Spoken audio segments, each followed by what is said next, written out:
Bismillahirrahmanirrahim. Assalamualaikum warahmatullahi wabarakatuh. Perkenalkan, saya Muhammad Dana Subarnas dari Sekolah Tinggi Teknologi Muhammadiyah Cilengsi. Pada kesempatan kali ini saya akan mempresentasikan tentang rancang bangun aplikasi dan klasifikasi data kependudukan dengan metode C45 untuk penanganan bantuan sosial. Ini kami rancang bersama tim, yaitu Pak Nurholis dan juga Pak Wilarso. Kita dari Sekolah Tinggi Teknologi Muhammadiyah Cilengsi Bogor. Baik, presentasi kali ini yang akan kami sampaikan, yang pertama adalah introduction atau latar belakang, yang kedua adalah metode, yang ketiga adalah result dan discussion, dan yang keempat adalah penutup dan simpulan. Baik, latar belakang permasalahan dalam bantuan sosial ataupun bansos. Yang pertama yang sering terjadi adalah data yang diterima pada saat penerimaan biasanya ini tidak sesuai dengan apa yang diajukan. Jadi data yang diterima tidak sesuai dengan pengajuan. Yang kedua, biasanya distribusi tidak merata. Di daerah tertentu banyak yang menerima, tapi di daerah lainnya biasanya lebih sedikit. Nah, yang ketiga, biasanya cenderung terjadi double. Di penerima yang sudah menerima satu jenis bantuan bisa menerima beberapa bantuan. Tapi di sisi lainnya ada yang sama sekali belum pernah menerima bantuan. Yang berikutnya, permasalahan yang terjadi adalah biasanya karena pendataan tidak akurat. Nah, ini bersumber karena manajemen data kurang baik. Seharusnya data penduduk itu baiknya bersifat bottom up, artinya data itu mulai bisa dilihat oleh RT, RW setempat, desa, kecamatan, kabupaten kota, provinsi, sampai dengan kementerian atau pemerintah yang menyalurkan berbagai jenis bantuan sosial. Nah, jadi dengan RT atau RW bisa melihat dan mengupdate data penduduknya, maka bisa memantau siapa saja yang harusnya diberikan dan juga siapa saja yang bisa menerima bantuan sosial. Berikutnya, pada penelitian kali ini kami menggunakan metode GRIS-PDM. Langkah yang pertama adalah business understanding. Kita melakukan observasi untuk mendapatkan data penduduk di Cilengsi dan sekitarnya.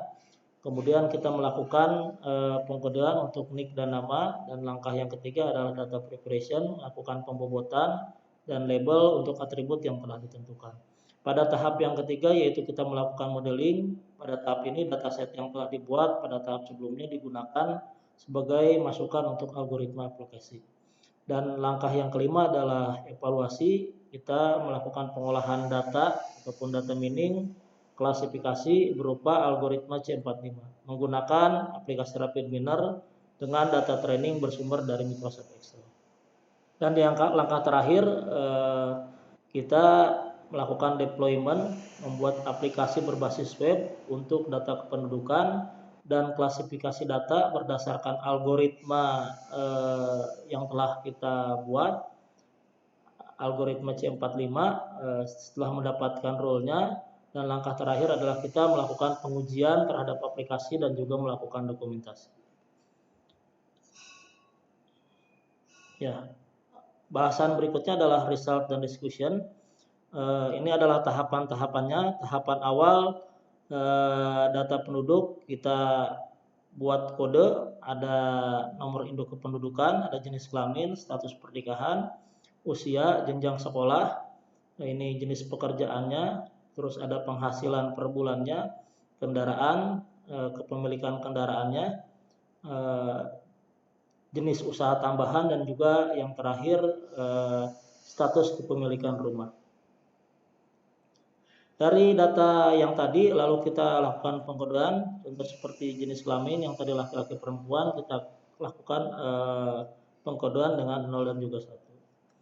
Nah, langkah berikutnya adalah kita lakukan pembobotan dari data-data yang tadi, misalnya jenis kelamin, kita bisa lihat tadi 1 dan 0, kita lakukan pembobotan 0,5 dan 1.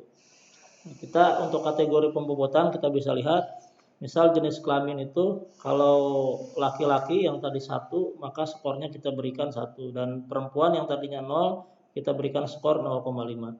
Dan contoh untuk status pernikahan, eh, jika duda atau janda diberikan nilai 1, jika menikah diberikan nilai 0,5, dan lajang ataupun belum menikah diberikan nilai 0.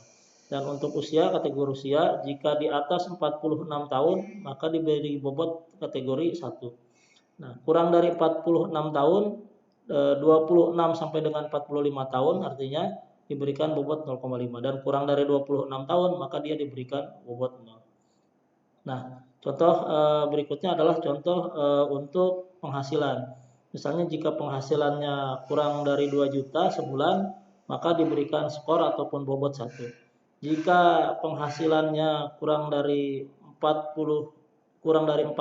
juta, maka bobotnya adalah 0,5. Dan penghasilannya di atas 4,5 juta, maka bobotnya kita berikan 0. Nah, begitu juga untuk kategori-kategori lainnya. Nah, berikutnya kita lakukan pengolahan data menggunakan rapid miner. Kita gunakan modelingnya itu menggunakan C45, dan kita bisa lihat ini ada sampai nanti keluar hasil akurasi dan juga hasil klasifikasinya. Nah, ini adalah rule ataupun pohon tree dari C45-nya. Jadi dari kategori-kategori ini, dari rule ini yang nanti kita jadikan landasan untuk pembuatan aplikasi. Nah, langkah berikutnya yaitu tahapan perancangan aplikasi. Kita mulai dengan rancangan database diagram. Ini kita gunakan SQL Server. Jadi dimulai dari adanya data penduduk. Data penduduk ini dia berbasiskan RT, RW, kelurahan, kecamatan, kabupaten, kota, sampai dengan provinsi, dan sampai nanti skala nasional.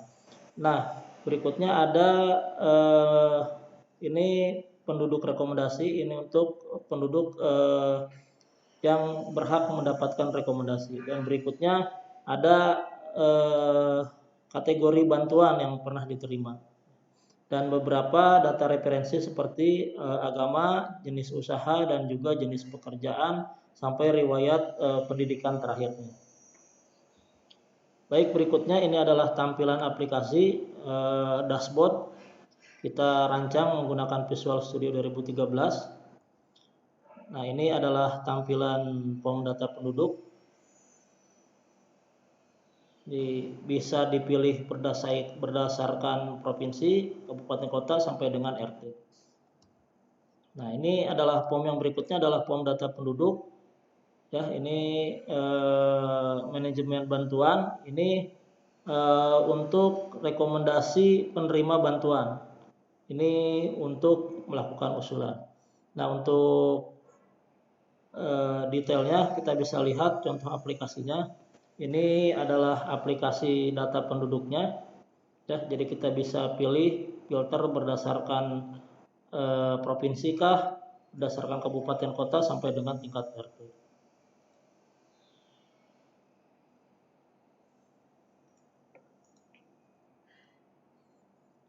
Nah, ini adalah dashboardnya. Dari 222 berapa yang direkomendasi, 26, 56 tidak direkomendasi, dan 140 tidak direkomendasi, 56 cadangan. Nah, ini sebarannya, sebaran jika nanti sudah diinput semua yang penerima bantuan, maka ini bisa dilihat ya. Nah, ini data-datanya.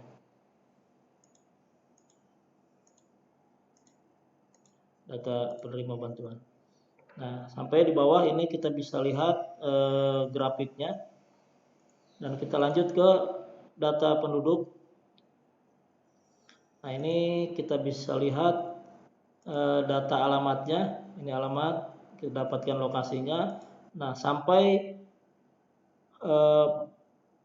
riwayat si penduduk ini pernah menerima bantuan apa saja. Misalnya tanggal 14 bulan 9 dia menerima bantuan subsidi tunai, berapa nominalnya. Tanggal 2 bulan 10 2020 pernah menerima BSU dan berapa nominalnya. Sehingga dengan seperti ini maka pemerintah bisa melihat riwayat penerima bantuan ini, dan yang bisa melihat mulai dari RT sampai dengan tingkat provinsi dan tingkat nasional. Nah, ini adalah yang terakhir dari fitur ini adalah manajemen bantuan dari aplikasi ini kita generate. Nah, setelah di generate maka kita akan bisa melihat ada berapa yang direkomendasi, artinya prioritas. Ini yang layak dijadikan usulan utama, dan 56 cadangan, dan sisanya berapa orang yang tidak direkomendasi.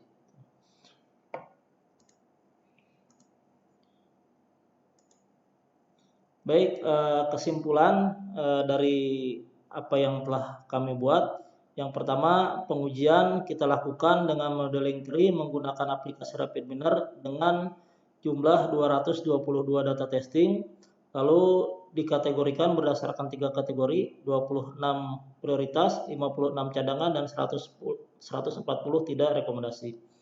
Akurasi RapidMiner dengan modeling C45 ini di angka 98,22%. Dan yang terakhir, aplikasi web, kita telah bangun aplikasi web untuk data kependudukan, riwayat penerima bantuan, dan juga manajemen bantuan berupa rekomendasi untuk penerima bantuan. Dan aplikasi ini sudah bisa digunakan, tinggal disosialisasikan. Baik, itu yang dapat kami sampaikan. Kurang dan lebihnya mohon maaf. Terima kasih atas atensinya. Assalamualaikum warahmatullahi wabarakatuh.